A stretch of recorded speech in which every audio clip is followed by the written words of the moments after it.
Right, I've hit the button. We're here. Just Chris and I today. The dream team. I know. The dream team. I know. Where's Jules? She's in Croatia. What? She's on another holiday. No. I think this is a coup, though. I think she's taken over the government. I don't quite know. But we did get a picture of her drinking beer in the afternoon. So, here we are, pulling our weight, Friday afternoon. I know. But Julia is definitely part of this podcast, to be sure. She's here. Well, and I know who's definitely not part of it. Well, it's not you. We'll get into that in a minute. Let's go.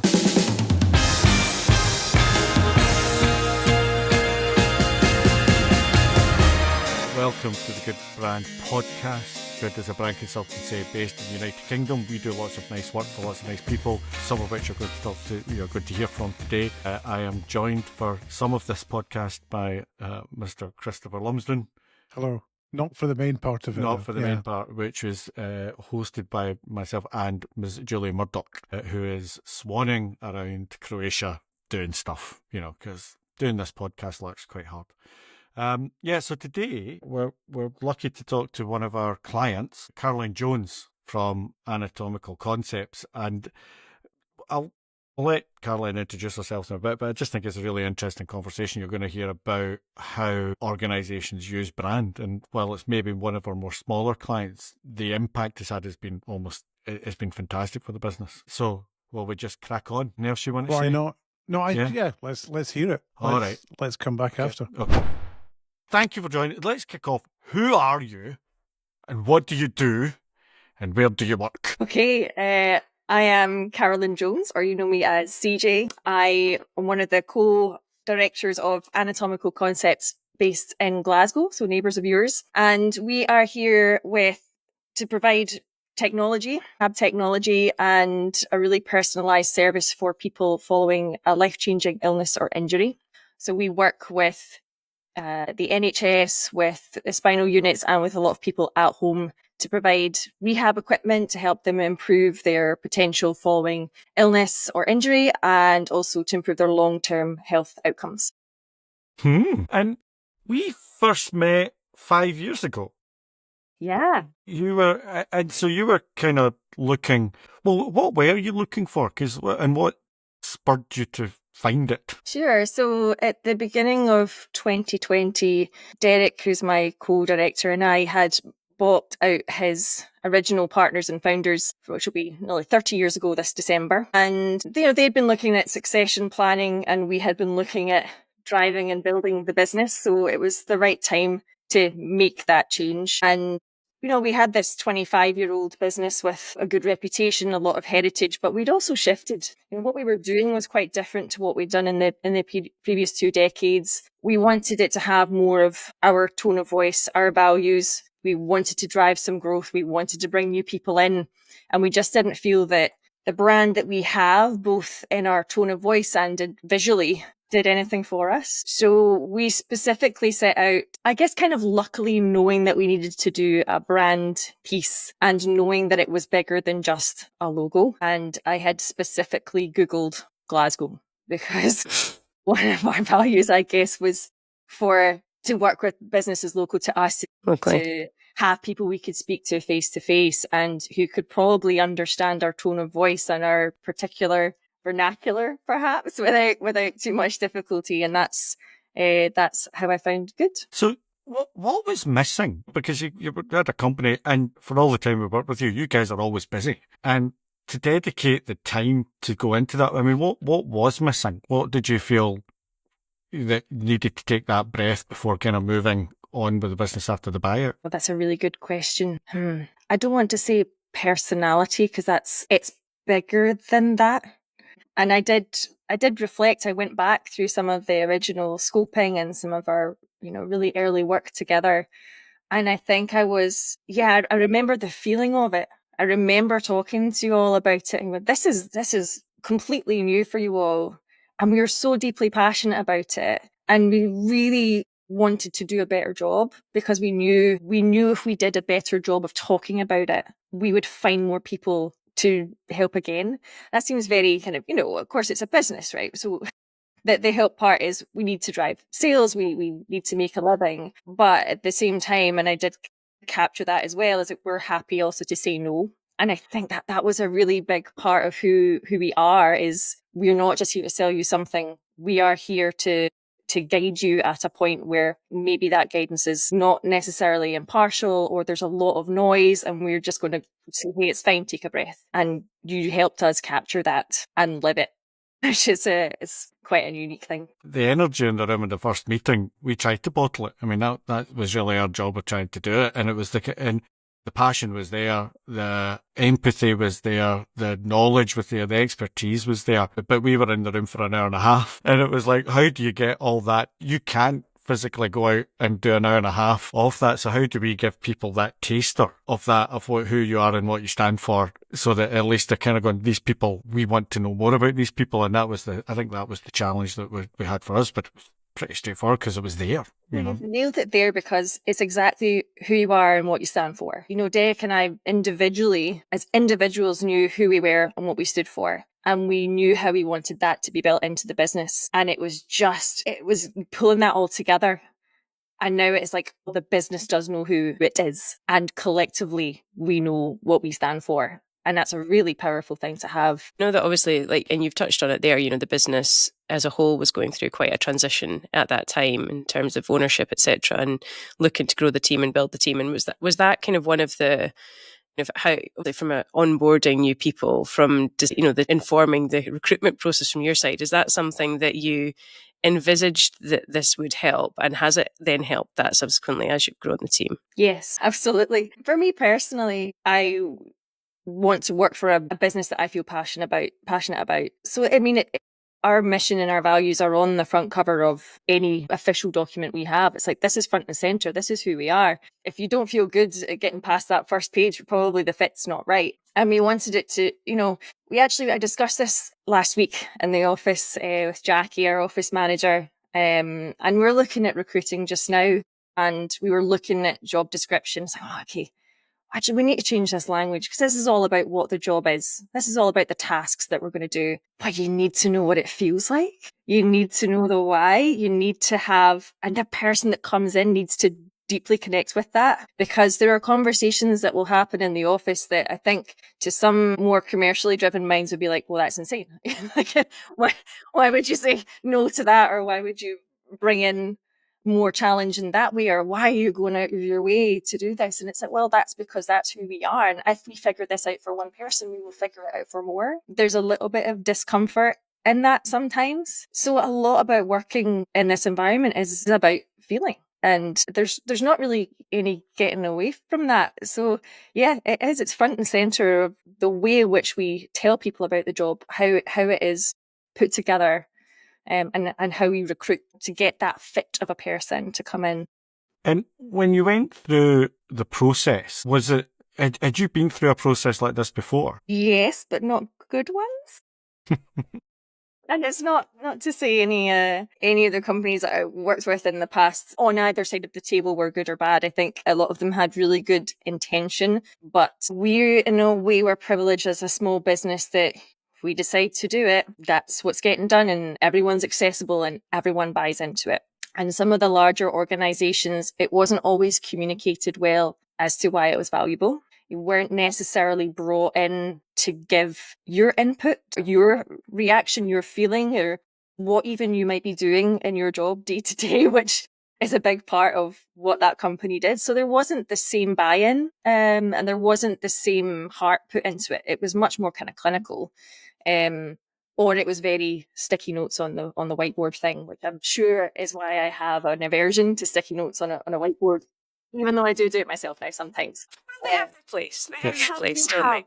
Place. Yeah, they definitely do. But I think from I would say, and again, and this, from our perspective, and I remember the early conversations that we had, because we often say, we're not in the proposal writing business, but sometimes it can feel like you are in the proposal writing business when you're on version 15 of something, for trying to nail exactly what a client. And I think that what was refreshing about working with you early on, and you do, again, we say like the sale is the sample when we're talking about clients, and you get a feel for what clients are going to be like to work with and how they want how the process might go.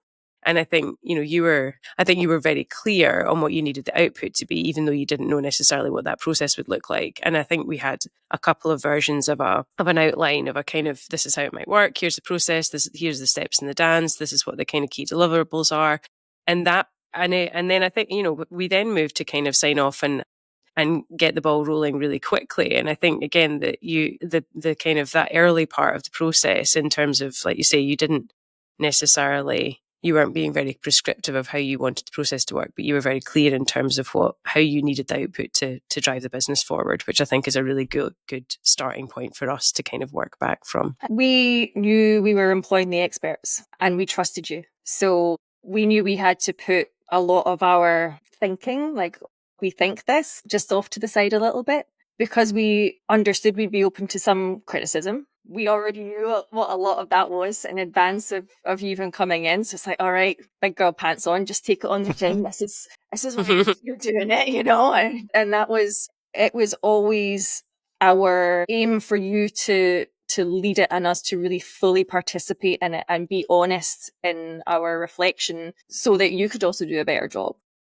And I think that vulnerability coming in is instantly respected. And also the people that you put us in touch with, because there was a fact-finding exercise. I was on the phone to a lot of different people, not all of which, who all liked you, but definitely had points where, what would be great, what would be good, and everything else, which again was quite, because normally when I'm on the phone to people, it's because you're going to get the shining light back upon you. And it was nice. And while everybody was very positive about it, you said, what would be good? It would be good if there was constructive criticism that you would get with a team that you knew that was a partnership. So I think your vulnerability when it comes in is there. Yeah. And just as an aside, it was during peak COVID, if you like. Yeah, it just wasn't it? Yeah. I think we'd maybe signed off on like the 17th of March. And we're like, right, okay, let's kick this off. In some ways, I think that helped us because we were like, well, we're all in now. It's going to be really annoying because we're not going to be out on the road. So we might get a lot. Yeah, of course. Of course, that's right.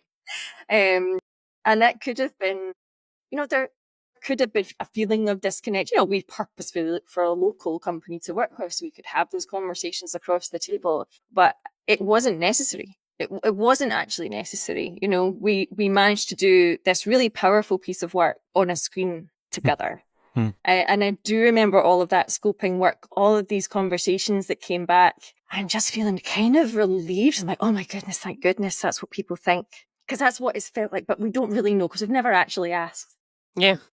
And having someone else do it because when you go out to ask these things, you think people do want to have a little bit of a rose tint on it, or they're going to be maybe not as truthful as they would to a third party. That was incredibly valuable. And then I remember, because I was staying with my parents at the time, so I was crouched behind, I think, the screen, Derek, and going through these things and just being, wow. And the first time we really went through that mission and vision statement was, like, I get emotional now. It was powerfully connected. And it was just like right now, when do we start? Really, it was brilliant. I mean, was there any, as part of the process, was there any surprises about the way that they came up, or did it? In some ways there shouldn't be, because it all came from you. There shouldn't be any surprises. In some ways, the fact that it condensed your thinking is exactly our role here. We just want to prove it's true, and thankfully, because there's one thing, you guys sitting in a room going, we're this and that, and that's going, well, these guys are great, but you've got to balance that out by going, well, people, is there a disconnect there? But was there anything surprising, or did it all go to plan? There was nothing surprising, as in, I didn't expect that to happen. I mean, I guess I was surprised at the depth of the review and the analytics that you did of everything that we already had, which is a lot. Right. And because one of us really, really likes to write a lot of words. So there was a lot to go through. Really good words, I will add. But like a lot of technical stuff alongside some really quite personal things, and then just researching our industry in an area that you didn't know and being able to reflect it back meaningfully. And for us to actually go, well, I like that and I don't like that. This is why. Or not even dislike, just like, yeah, that's Yeah, feels right, doesn't feel right. Yeah. Or, yeah, no, Yeah. yeah. And how much of what we ended up with that was already our words, that you found that. You found it and you went, this stuff is great, but it's just hidden. And reflecting on that more and more, going, oh man, it was always there. We just... Yeah, always was. Needed someone to show us. And do you think then, just moving on to thinking about, and you've kind of touched on it already around the kind of recruitment and how you think and feel and sort of communicate to the wider team. But in terms of embedding the new, in inverted commas, brand, because it was a new articulation of something that was already very, very kind of deeply rooted. Do you think I guess a couple of questions is how has that been sort of embedded and rolled out across different aspects of the business since? And do you think did it kind of come quite naturally because a lot of it was kind of a feeling that was there already? It became more about then how do you talk, externally and about the brand? Yeah, it's definitely easier to plan strategically when you have a solid brand. When you have the core, when you have your values set in and breathing in your company, it's much easier to know this is the right direction, this is a distraction. So when we're sitting together with our yellow sticky notes on our whiteboard, no, it's just that sometimes. Again, as a small business, lots of stuff comes up. There are lots of things you could do, and it can get really overwhelming, and you're pulled into 100 different directions, and everyone is. Because you're chief cook and bottle wash, right? So you're, firefighting and thinking and getting excited all the time. And sometimes you just sit down and go, okay, what's important? And the easiest thing in the world is to go, oh, this project, does it meet our core values? So I think I described this before. So we have our 3 core values, and if it hits all 3, so if a project hits all 3, and we're excited about it, then that's going to be a high priority to do, like within the next strategic year. Let's kick that off. That's important. If it's hitting 2, but it's maybe a little bit lower down the list, it's a nice to do. It's probably going to really support one area of the business, but it's not quite all of us. But it might grow. If it doesn't hit any of them or just hits 1, then we'll leave it. And I was trying to think of examples. I was like, what have we left out? But I can't remember them. And I can't remember them because they weren't important. Like they weren't hitting it. So it was also really easy to just chuck them away. Because in that moment, move on. Yeah, you're like, all right, that doesn't work. And you can justify it immediately and just throw it away. Fine. Whereas the other stuff, those are the things that live, and those are the things that go into our 3-year and our 5-year. And we actually have a planning meeting on Friday this week, and we're excited about it. And compared to the kind of, you've gone through the experience before, and obviously this experience, and the thing that obviously must drive it is the fact that as the founders of the business, you believe in it heart and soul. And even now, you're not passionate about the process. It's passionate about yourselves. It's just articulated through the word brand. I mean, there's not, it is that thing about it just being, this is who we are and this is what we do. It's quite exciting for us as practitioners to kind of hear you talk like that, because sometimes we go, does it just live in a drawer? Because the process can be quite difficult. The fact that it's not just, well, we've done that, let's live in a drawer and let's just carry on regardless, it's just really nice to hear, to be honest. And just building on that, I think you just touched on it there. You've obviously got a planning meeting coming up, looking ahead. So we're 5 years in from when we did this rebrand. And we talk a lot about kind of creating those enduring foundations and the foundational aspects of the brand that shouldn't change with the wind or when the latest trend comes along. Do you feel that you have that in the business when you look forward to where you want to be in the next 3 to 5 years' time? Do you still see that as something that's very much going to underpin where you go next, the kind of those values and vision and mission that's got you to here? Yes, our brand mission, our values are not going to change. I couldn't see them in my tenure of the business really needing to change. And that I might change my mind. But I think it's what we do. I think if we turn around at some point and go, actually, this doesn't fit anymore, it means our business has changed. And that's okay. Pivot. Yeah. Yep. That's absolutely okay. I think that's acceptable. In its current form and what we're doing now, these are the foundations and this is what is strong and this is what is informing how we move forward. So, I mean, I think that's 5 years already. I'm like, well, they've definitely got another 5. Yeah. They've probably got 15. And we've talked a lot about how important it's been internally. Has it helped with conversations with potential customers or partners? Has it made it clearer what you stand for there? Yes, it's clearer to people. I think because we're being more direct in our language. And that sounds ridiculous. No, it doesn't. It doesn't. Communication. So whether it's myself or Derek, Jackie, or the rest in the office, we all have this tone, assuredness, friendliness, trust.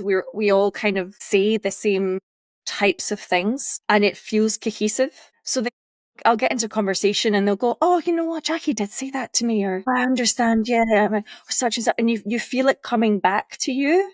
That's great.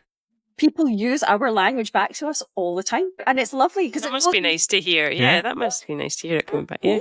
Yeah. And I think you're in that space where it is the technology that you're working with and dealing with. There's and this was always the thing that struck us from the beginning, the technology element of it, and the rehab side of it, and then the sort of the therapeutic side of it, that, or the people-centered bit of it, that are so intertwined in somebody's recovery. And I think it's really easy to get we deal with tech companies all the time, and talking about how clever and effective and smart and innovative the technology is really, really easy. It becomes a sort of default a lot of the time when you're talking to product people. But I would say it's probably even more important in the business that you're in, because of the more holistic service that you're offering, or that you're providing, to be able to kind of simplify some of that language and be able to talk about, the technology. But it's not just tech, though, is it? It's not just equipment. It's a much broader thing that you're enabling, in terms of someone's recovery. Yeah, and that was a part of the work that we did together, was identifying those audiences. I say audiences in a broad term, or our kind of client groups. And again, they haven't changed. We're always working with clinicians. We're always working with clients, patients at home. We're always going to be involved with medical, legal, and kind of case management side. And those three audiences require different, quite distinct language. They've got really different aims and goals. They overlap. But you do watch when you're speaking to people, not to dumb it down. When you find when somebody has come through a catastrophic injury, or they spent a lot of time in hospital, there are times in my early career where I'd meet people and I'm like, my Lord, they know so much more than me, because they have lived this terminology for 6 months, 12 months. They are going home and reading things, and it's rhyming off all the time. And I'll go, oh my gosh, what am I doing here? But that's part of, when you're in crisis, you do tend to research and you go for everything you can. So when we're writing for those clients as well, we're not trying to say, oh, this is really nice and it's going to be really helpful. No, it's transformative, because that wouldn't be authentic. We always try and speak to them and say, this could be an option. It's basically this, and it might get you here. The thing is, especially when we're talking, people say you couldn't sell hope. That was one thing, it wasn't selling hope. It was selling a potential path. At no point were not that you were promising that, and it was options that you were giving people rather than, and it was really interesting, because it was very difficult, because hope is what people want. They want hope when they're talking to you, and you needed to pull that back. It was that balance. Yeah, you can't make promises. No. It was always quite an interesting thing, just to try and get that balance between being positive, because you've got to be positive, but not necessarily over-promising on that. Yeah, it's very difficult. I mean, what advice, if a business owner what advice would you give to somebody who's thinking about going through this process? How should they prepare for it? I think if somebody is considering, especially as a small business, doing a brand exercise, if you're thinking about it, you probably need to do it. That's the first thing. If it's sitting niggling away as going, oh, this doesn't feel quite right, then just start the process and go into it really open and with a bit of vulnerability, because you know what you do, and sometimes it's getting that reflection that helps you understand how everybody else sees what you do. Yeah, I think it's thinking about it more than just the logo. I'm sure there's times where brands could come in and you go, well, you look fine. You're just not living it. And that itself is an incredible reflection to have. And if you're not living it, then it's why. Are the words not quite right? Or are you not communicating it through your team or through your departments in a way that allows them to have buy-in? If we were bigger as a company, when we'd have come to you, then I know you would have led us through that more. There would have been more work to do. And I think that's, as we grow, is something that we will keep coming back to, going, actually, oh my goodness, if there is this whole department now, how do they feel part of it? How do they take that message? How do they breathe that in the way that everybody else does? Because you don't want that disconnect. And you touched on it already. It's about, and we talk about that as well. How do you make it meaningful? It's across the business, and like you say, particularly in bigger organizations, where there's HR functions and full product teams and sales and marketing, everyone. It's just getting that alignment on the core, and reviewing it. So yeah, that's the other side, is do what you say you're going to do, or do what you say you're doing. Because if you break that continually, then you internally lose trust and lose sight of the purpose. And it's probably, again, when you're a bit bigger than we are, we do have moments where you're like, that didn't feel good, or that probably wasn't. And it is. It's back to that feeling again, isn't it? You've talked about it at the start. I don't mean to be all woo-woo about it and go, well, it's all about the feels, but it lives in your gut. We go, oh, that didn't feel good. I don't want to do that again. You have to be honest and reflect with your team and say, well, the reason that didn't work was, if we feed it all the way back up the chain, well, you go, well, yeah, that doesn't sit with us being compassionate experts. Where was our compassion in that moment where you accidentally sent a slightly sweary word? That's didn't work very well. So you have got to actually do it. Otherwise, people see it as being fake. What I would, and this isn't just about blowing smoke up your arse as a client, but I think the content that you push out through channels like LinkedIn, it does feel authentic. It feels like your brand. It feels like it's that nice balance between CJ the person and AC UK the business. And I think it doesn't, while it's not, it's a bit of, it doesn't feel like you're trying to do something unnatural. Do you know what I mean? Or sell, buy, sell on these. You know what I mean? The content feels like it's got an authenticity. I'm not going to be using any automated messages and telling me how delighted I am to connect to your network. And so, what's next for AC UK? What's next for Anatomical Concepts? Because you've been going strong. Yes. Well, I mean, we're not asking for any trade secrets. Don't worry, we're not asking for trade secrets. It's doing more of what we're already doing, but a bit better. So we've launched some new products this year, which have done really well, and we're feeling more confident in and try and reach out a little bit more directly to people, particularly to our end users who really are our biggest champions. We get a lot of personal referrals still, and that's really great for us. I will say it because it's fun, and if I say it here, then it definitely has to happen. So we've wanted for a long time to build an education side to what we do. We are absolute experts in the field of FES, functional electrical simulation in the UK. And more people need to know and understand it to be able to apply it. It's got huge potential, and it's so much more versatile if people could understand. So we feel like it's our responsibility to create more accessibility, more tools, more workshops, and allow people to be hands-on and play and ask us informally. It's a non-revenue generating side of the business, but it is hitting our compassionate expert side. It is hitting our pioneers of technology, and it is building in those partners that are so important to how we build and drive for our end customers. So it's kind of a no-brainer to build a suite of education and make that accessible to more people. So that's one of the biggest projects. The other one I can't talk about because it's too big and exciting. But we'll next time. Talk about that later. Next time. Yeah. That's amazing. Great. Yeah. It's always a treat because it's just lovely to hear it. You would have done brilliantly without the brand, but the fact that you have the brand there to guide is just fantastic for us, and it's always been a treat to catch up and see what's going on. So thank you for your time today. Thank you. Thanks for your continued support. It's a pleasure. It's brilliant to work with. We're really, I'm not going to say lucky because we all planned this. We all chose to work together and to do a good job. So it's not lucky. We designed it. I would say if I could do it again, I would, but I don't need to. Don't need to. Right. Damn it. You're crying. Shut up. You're crying. Right. Thank you very much. No worries. Good to talk to you. Loved it. I loved that. Well, listen, it's great actually not being part of it because then you can appreciate it for what it is. And I thought it was really interesting. Yeah, really good. I think she's very good at explaining herself. Yeah. Any takeaways from the outside perspective? Well, I think it's a beautifully formed little case study about the value you can get from leveraging brand if you treat it front and center and if you use it at the tip of the spear. I think. And she's always been very good at articulating that stuff.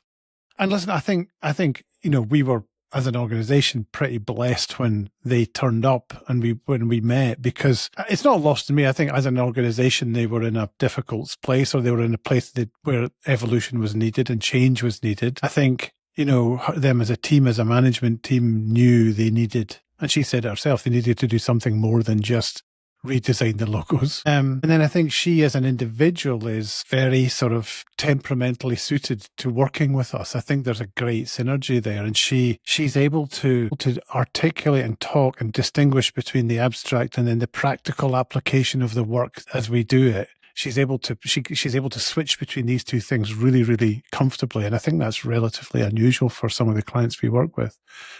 So I think it's a bit of a meeting of minds. Yeah, no, it's also, I think I said, and I think it's just nice to hear it the brand not being stuck in a drawer, that it's not stuck in a drawer, it's front of the brochure, Active, front of the document, yeah. it's there. And it was great hearing her talk about how it's used. They pull it out and use it in a day-to-day meeting about hiring or projects. That's lovely. Really nice. Yep. And I'd had nothing to do with it. Well, yeah. No, you were out and about. Well, it was COVID. You had other things to worry about, like if we were here by the end of 2020. That week. But yeah, I really enjoy it. I think she's a very good person to have on the podcast. Agreed. Thank you, CJ. Right. All right. Grand. Thanks for all that. the best. Bye. See ya. Bye.